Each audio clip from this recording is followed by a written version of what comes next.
والتفت الساق بالساق إلى ربك يومئذ المساق. بسم الله الرحمن الرحيم. الحمد لله حمدا كثيرا طيبا مباركا فيه كما يحب ربنا ويرضى.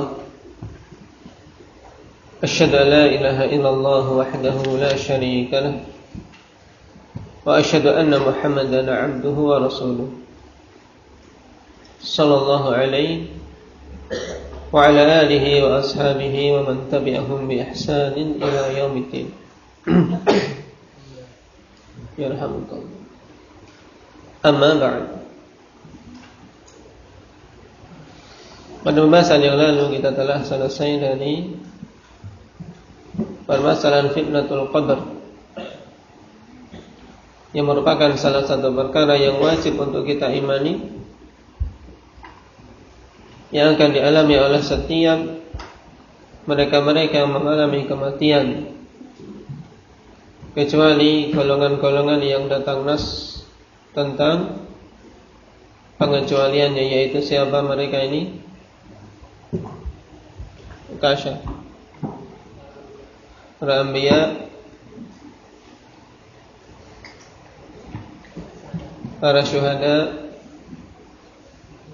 dan siddiqun, serta murabitun fi sabilillah, mereka-mereka yang berjaga-jaga di jalan Allah Subhanahu wa taala. Baik. Sekarang kita masuk pada permasalahan berikutnya. Qala al-Imam Ahmad rahimahullah, wal imanu bi syafa'atin Nabi sallallahu alaihi wasallam fa bi qaumin yukhrajuna minan nar ba'dama ihtaraqu wa saru fahma. Perkara berikutnya yang wajib untuk kita imani yaitu beriman dengan syafaat Nabi sallallahu alaihi wasallam, dan beriman tentang adanya suatu kaum yang dikeluarkan dari neraka setelah mereka terbakar dan menjadi arang. Keyakinan ini diselisih oleh orang-orang Mu'tazilah, demikian pula orang-orang Khawarij,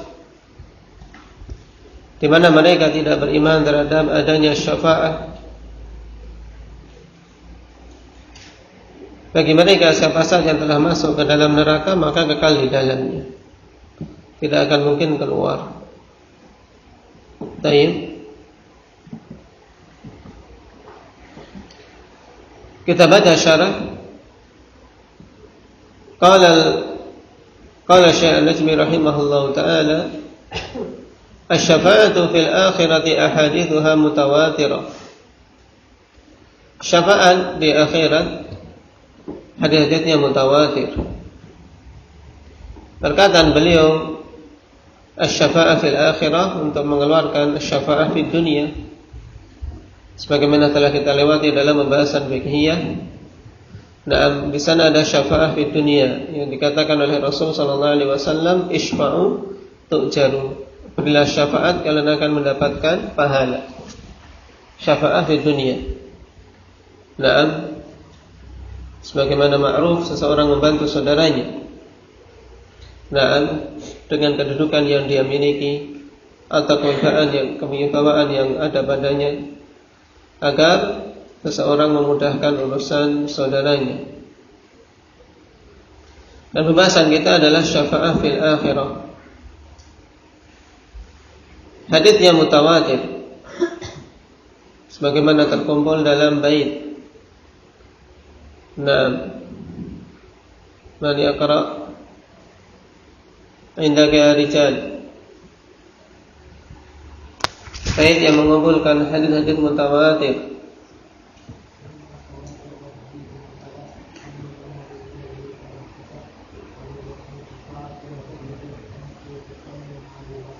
Nah,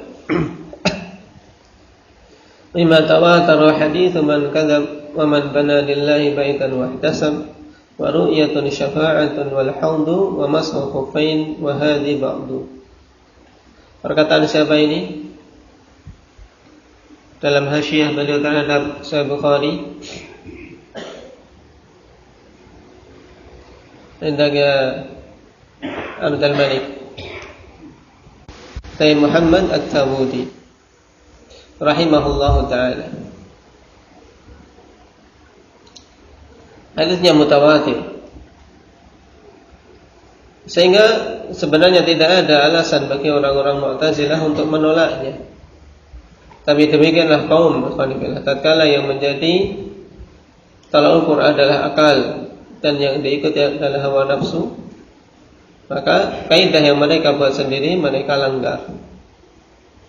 Kaidah mereka kalau hadis mutawatir diterima dalam permasalahan akidah. Buktinya di sini hadis mutawatir dalam permasalahan syafaat mereka tolak mentah-mentah. Qala wa hiya tanqasimu ila aqsamin sab'ah. Dan syafaat itu terbagi menjadi 7 bagian. Salatun takhtassu bin Nabi sallallahu alaihi wasallam wa arba'un ammah. 3 syafaat khusus untuk Nabi sallallahu alaihi wasallam dan 4 syafaat umum sifatnya. Qala fallati takhtassu bin Nabi sallallahu alaihi wasallam hiya al-ula الشفاعة في فصل القضاء وهو المقام المحمود الذي يرده أولو العزم جميعا وآخرهم نبينا صلى الله عليه وسلم فيقول أنا لها أنا لها.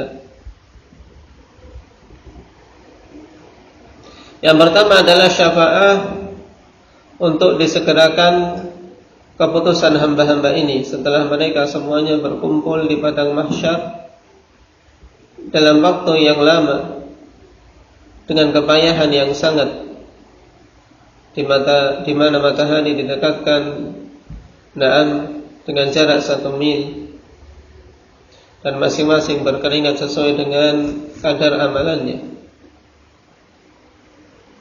Tidak ada penutup, tidak ada naungan kecuali naungan dari Allah Subhanahu wa taala. Maka masing-masing meminta kepada ulul azmi minar rusul agar memberikan syafaat, dan semuanya menolak. Tayyib alladzi yarudduhu ulul azmi jami'an. Syafaat yang ulul azmi semuanya menolak. Dalam artian mereka merasa tidak pantas untuk memintanya. Masing-masing meminta udzur. Fayatuna Adam fayaqulu ya Adam anta abul bashar khalaqakallahu biyadihi wa nafakha fika min ruhi ishfa' lana ala tara ila ma nahnu fihi. Minta syafaat kepada Adam alaihi salam. Tapi Adam minta udzur. Apa udzur Nabi Allah Adam?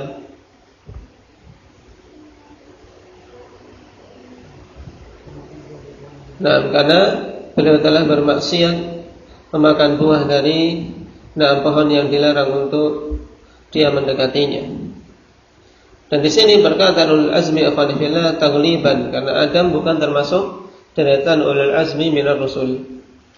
Bahkan Adam bukan kategori Rasul, tapi beliau adalah Nabi. Beliau adalah Nabi. Kenapa ikhwanifillah? Karena Adam tidak diutus kepada kaum mukadzibin, ya, kaum yang mendustakan beliau. Kemudian mereka beralih ke siapa? Setelah mendatangi Adam, indahnya Muhammad, kepada Nuh. Di sini juga dalil yang sahih, anta awwalur rasul ila ahlil ardh. Kau adalah rasul yang pertama kali diutus di muka bumi. Apa udzur Nabi Allah Nuh?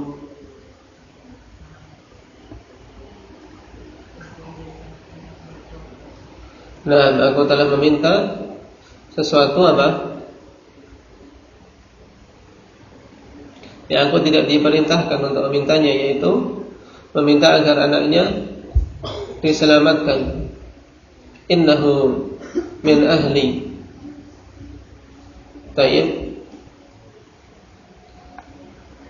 Dan dalam sebagian riwayat ikhwanifillah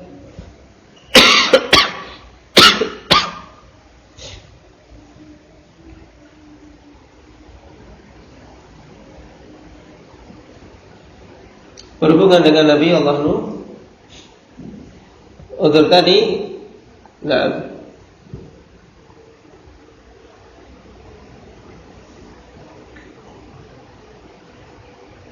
dikarenakan beliau cepat-cepat untuk mendoakan kaumnya. Naam, Rabbana ftah bainana. Naam, minta agar kaumnya dihancurkan. Ini dalam sebagian riwayat. Padahal semua itu bukan apa? Bukan dosa. Dalam artian karena begitu malunya mereka para anbiya. Nah, sifat pengagungan terhadap Allah Subhanahu wa taala yang tinggi. Dan kekeliruan sudah Allah Subhanahu wa taala tutup dan ampuni, sebagaimana yang terjadi pada Adam maupun pada Nuh. Kemudian setelah itu datang kepada siapa? Indak ya Abu Abdul Bar.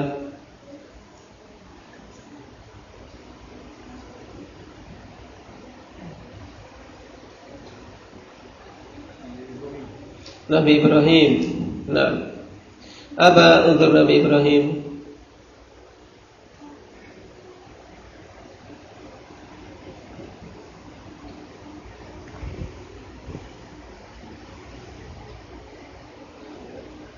Beliau minta uzur karena telah melakukan 3 kedustaan. Taib ini. Nah, beliau merasa tidak pantas karena sudah terjatuh dalam hal ini, padahal itu bukan dusta yang sharih. Itu adalah perkara yang secara syar'i diperbolehkan, tetapi demikian para anbiya, alhamdulillah. Sifat malu mereka yang sangat tinggi, nah, dan pengagungan terhadap Allah Subhanahu wa taala. Ini qad kadabtu thalath kadzabat. Apa yang pertama? Abu Mujahid.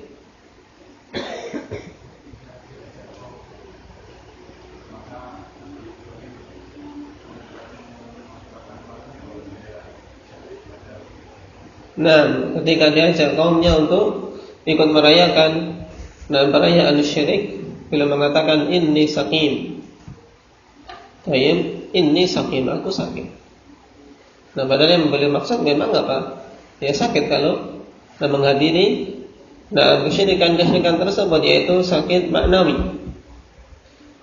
Beliau gunakan tauriyah untuk bisa lepas dari kaumnya. Dan ini hakikatnya bukan dusta yang shar'i, bukan dusta yang tegas, tapi maksudnya tauriyah untuk mengecoh mereka saja. Yang kedua,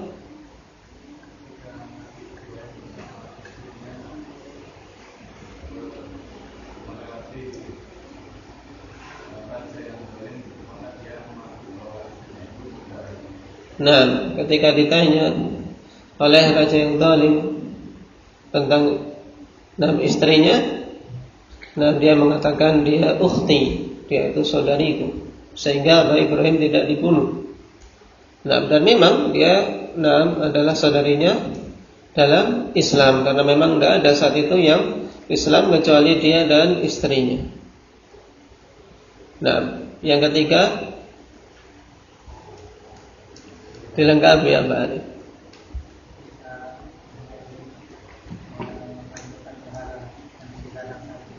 Ketika Ibrahim menghancurkan berhala, tulisakan satu.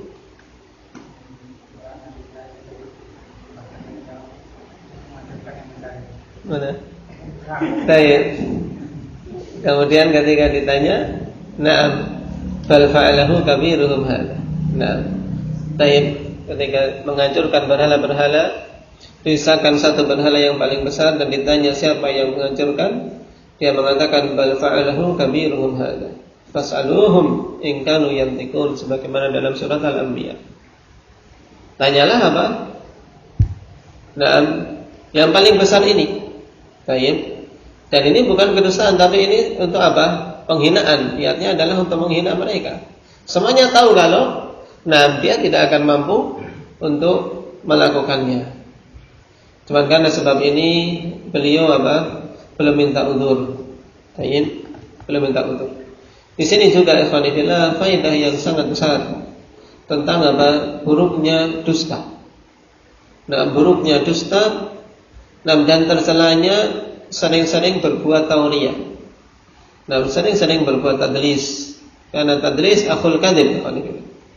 Kalau Nabi Ibrahim saja minta udzur dikarenakan perkataan beliau padahal bukan suatu kedustaan yang sorry, dan bukan dusta yang beliau inginkan saat itu, tapi hanya sekedar tauriyah untuk bisa selamat dengan ungkapan yang membuat orang yang diajak bicara salah paham.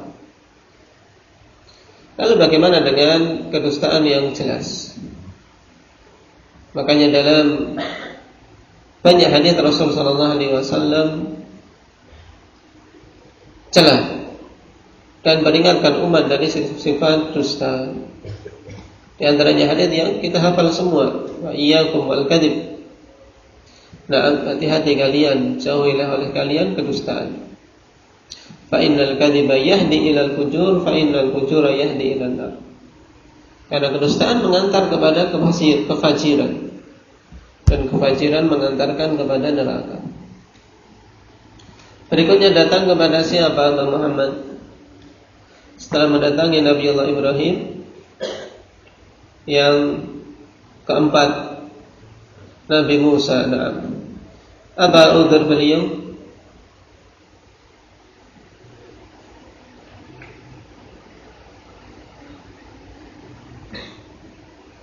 Belum minta udzur karena melakukan suatu perkara yang beliau anggap sebagai kesalahan. Ini qataltu nafsan lan umar biqatliha. Aku telah membunuh jiwa yang tidak diperintahkan untuk aku membunuhnya. Tatkala memukul seorang dari anak buah Firaun. Padahal niatnya tidak membunuh karena ingin ngeplak saja. Ternyata mati saking kerasnya.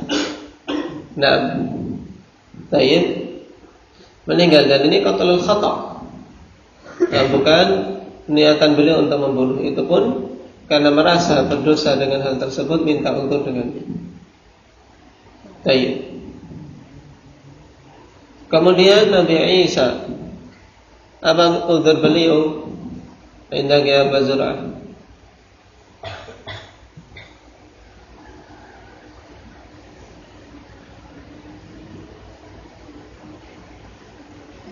Belum minta udzur, apa udzur beliau?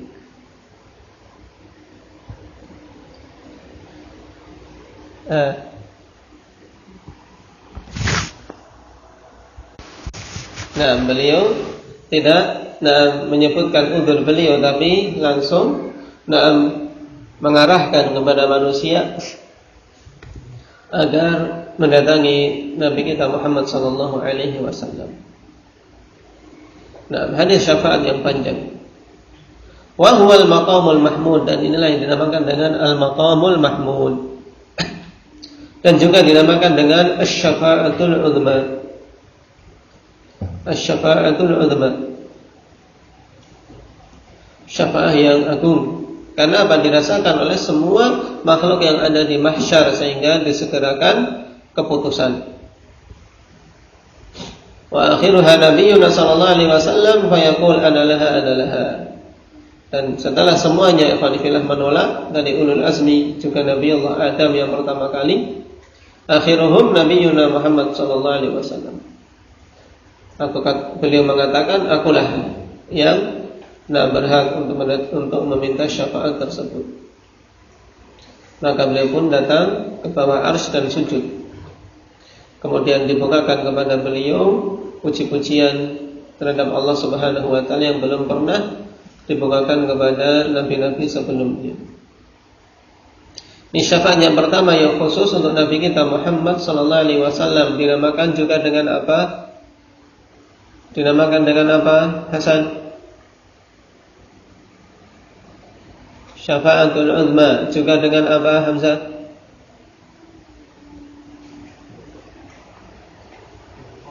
Maqam mahmud. Tayyib. Asy-syafa'ah fi faslil qada, dinamakan dengan syafa'atul udma, dinamakan dengan al-maqamul mahmud.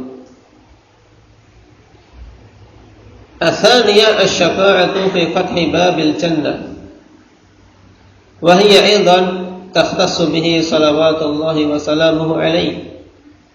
Yang kedua, syafa'ah untuk terbukanya pintu surga, dan ini juga khusus bagi Nabi sallallahu alaihi wasallam.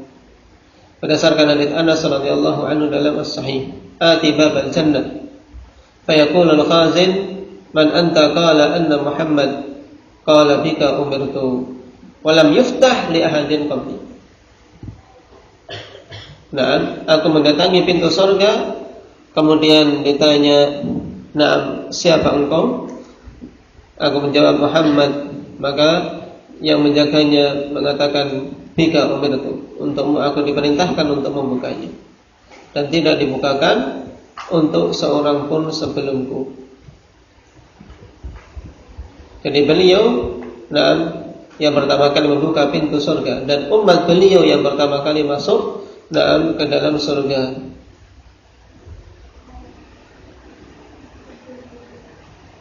Ats-tsalitsah asy-syafa'atu fi Abi Thalib, wa hiya syafa'atu fi takhfifil 'adzab. Yang ketiga adalah syafaat untuk Abu Thalib, walaupun ini bukan syafaat yang sempurna, karena Abu Thalib tetap dalam kondisi terazab. Tapi bentuk syafaat ini, keringanan ini, yaitu fi takhfifil 'adzab, pada peringanan azab. Anil mu'adzab wa laysa li ahadin ghairi Abi Thalib, yaitu syafaat untuk diringankan azab dari orang yang diazab di neraka, dan ini tidak diberikan kepada seorang pun selain Abu Thalib. Dalam syafaat Nabi sallallahu alaihi wasallam untuk pamannya, sebagaimana hadis dari apa? Dari siapa? Dari Al-Abbas ibn Abdul Muttalib radhiyallahu anhu. Juga dari sahabat-sahabat yang lain, tatkala datang Al-Abbas kepada Nabi sallallahu alaihi wasallam. Dan tayyib,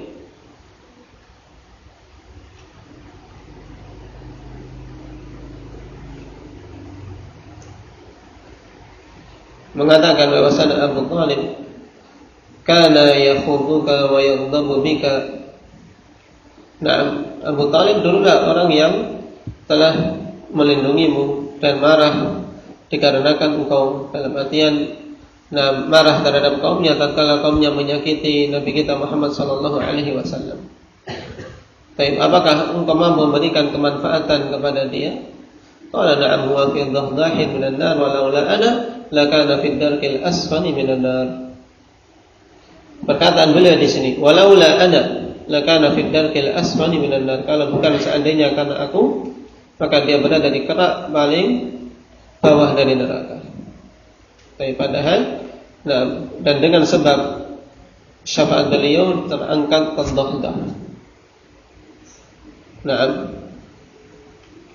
Yaitu di paling atas dari neraka. Yang dalam riwayat hadis yang lain beliau mengatakan, bahwasanya Abu Thalib ahwanun nasi adaban yaumal qiyamah, orang yang paling ringan adabnya pada hari kiamat. Pada dia kafir, yang seharusnya berada di paling bawah. Hal itu disebabkan syafaat dari Nabi sallallahu alaihi wasallam, dan ini kekhususan dikeluarkan juga dari keumuman syarat syafaat untuk memuliakan Nabi kita Muhammad sallallahu alaihi wasallam. Baik, ini 3 jenis syafaat yang khusus bagi Nabi kita Muhammad sallallahu alaihi wasallam. Qala wa amma syafa'atul ukhra fa ishtariku fiha ma'an Nabi sallallahu alaihi wasallam sa'irul anbiya wal mursalin was-siddiqin wasyuhada wa sa'iril mu'minin.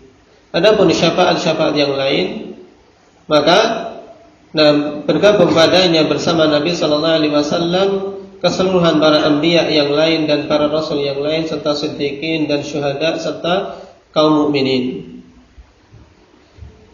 Baik, juga malaikat memberikan syafaat. Naam. Baik.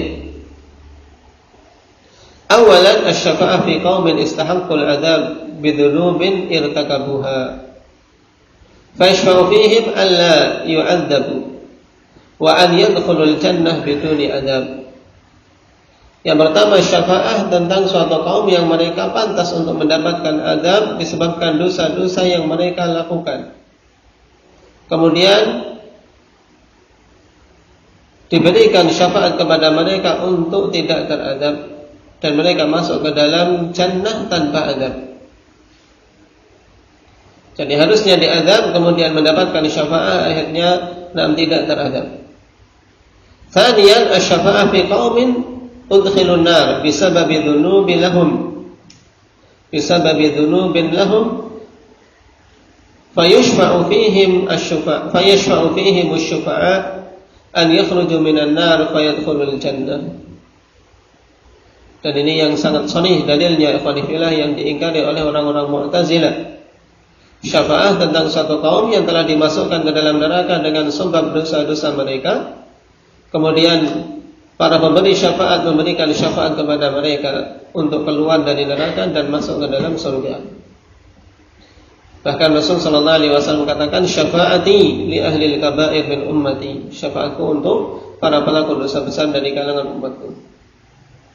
Juga telah kita lewati dalam pembahasan hukum tarikis shalah, bagaimana orang-orang yang beriman memberikan syafaat kepada saudara-saudaranya.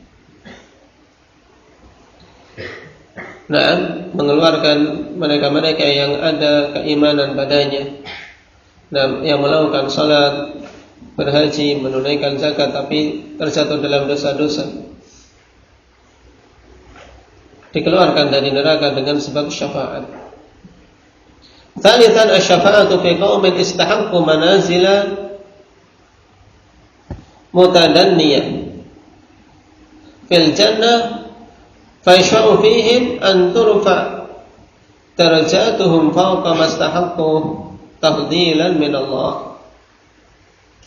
Syafaat untuk suatu kaum yang mereka pantas mendapatkan kedudukan yang rendah di jannah, kemudian diberi syafaat untuk apa? Diangkat derajat mereka di atas derajat yang mereka pantas untuk mendapatkannya. Jadi ringkasnya yang ketiga, syafaat diangkatnya derajat penduduk surga lebih tinggi dari awalnya, sebagai bentuk pemuliaan dari Allah Subhanahu wa taala. Rabi'an asy-syafa'atu fi ahli al-a'raf alladhi istawat hasanatuhum wa sayyi'atuhum. Yang keempat, syafaat untuk ashabil a'raf. Ya, ahli al-a'raf, al-khanifillah, siapa ini al-a'raf? Yaitu mereka-mereka yang sama, kebaikan dan kejelekannya seimbang. Sehingga apa? Tidak dimasukkan surga, tapi juga masih menunggu, belum dimasukkan ke dalam, tidak dimasukkan neraka, tapi juga belum dimasukkan ke dalam surga. Ini ahlul a'raf yang kebaikan dan keburukannya seimbang. Tayyib, famana'adhum hasanatuhum dukhulan nar wa mana'adhum sayyi'atuhum dukhulan jannah. Maka kebaikan-kebaikan mereka menghalangi mereka dari masuk ke dalam neraka, dan kejelekan-kejelekan mereka menghalangi mereka dari masuk ke dalam surga. Jadi karena sama kebaikan dan keburukannya, akhirnya mereka terhalang. Dalam artian berada di tengah-tengah, belum masuk ke neraka, belum juga ke surga. Fayashfa'u fihim bi an yatajawazallahu anhum wa yadkhuluna al-jannah. Kemudian apa? Mereka pun diberi syafaat agar Allah Subhanahu wa taala memberikan pemaafan terhadap mereka sehingga mereka masuk ke dalam jannah. Wa kulluha thabitatun bi ahadits tablughu haddat tawatur. Dan semuanya sabit dengan hadis-hadis yang mencapai derajat mutawatir. Dan hadis-hadis tersebut telah dikumpulkan oleh Syekh Muqbil rahimahullah taala dalam kitab khusus yang merupakan rujukan utama dalam bab ini, yaitu asy-syafa'ah. Ini secara ringkas tentang pembahasan syafa'ah. Dan perlu diingat juga apa yang telah kita lewati dulu tentang syarat syafaat. Nah, berhubungan dengan syafi' wal masyru'. Baik, diingat-ingat. Sekarang baru kita membahas jenis syafaat. Dimulai kembali pembahasan al-qawaidul arba'. Insyaallah kita tanyakan pada pertemuan yang akan datang berhubungan dengan syarat-syarat syafaat. Naktafi bihadza subhanakallahumma wa bihamdika